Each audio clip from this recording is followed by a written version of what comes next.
Dhe ky është momenti kur prokuroria e posaçme është hera e parë që është në terrenin e vet si politik, si juridik dhe social. Për ata që na ndjekin, sepse janë çështje që në fakt ju jeni të familiarizuar me to, por publiku nuk e kupton, nuk di ta për vetë diferencën. Dua të them këtë gjë.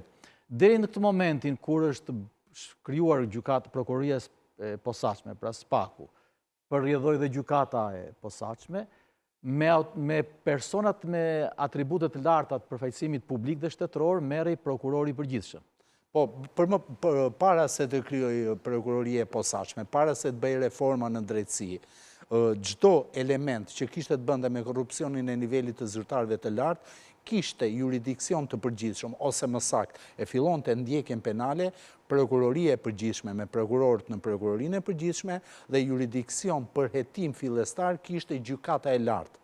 Ndryshimet në reformën në drejtësi sollën faktin që këto kompetenca të nivelit të zyrtarëve të lartë për të hetuar dhe për të gjykuar ti merrte prokuroria e posaçme dhe gjykata e posaçme në rastin konkret deri tek gjykata e apelit. E vetmja e përbashkët mbeti shkalla e tretë, po të themi, që nuk është shkalla e tretë, por është gjykata ligji, që është gjykata e lartë. Për këtë arsye, unë po i shpjegoja që është momenti për theksuar që prokuroria e posaçme tashti ka hyrë në det, tashti po kryen atë detyrë për cilën është krijuar. Ka hyrë në det dhe më kujtuat atë shprehjen e famshme të një ambasadori amerikan këtu për peshqit e mëdhej.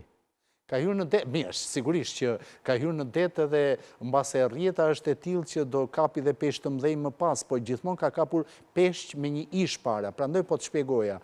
Ndaj e bë diferencë në rastin e kryetarit të bashkisë është një kryetar bashkie në detyrë, nuk është ish. Dhe kjo është diferencë shumë e madhe për të sprovuar faktin e thjeshtë. Bën përshtypje se është kryetari i Bashkisë Tiranës, sepse kryetari i bashkie në detyrë, SPAK-u ka arrestuar edhe të tjerë. Nuk flasim për kryetar bashkie të niveleve që nuk kanë atë rëndësinë dhe politike, se duhet i krahasojmë të gjitha gjërat, të gjitha momentet dhe potencialin politik, potencialin për të ndërhyrë në media, potencialin për të patur kërkesën e ndryshimit ndaj mazhorancës dhe as këtë mund ta bënte kryetari i Bashkisë Tropojës apo kryetari i Bashkisë Roskovecit, në rast se do merret pandehur. Këtë mund ta bënte kryetari i Bashkisë Tiranës.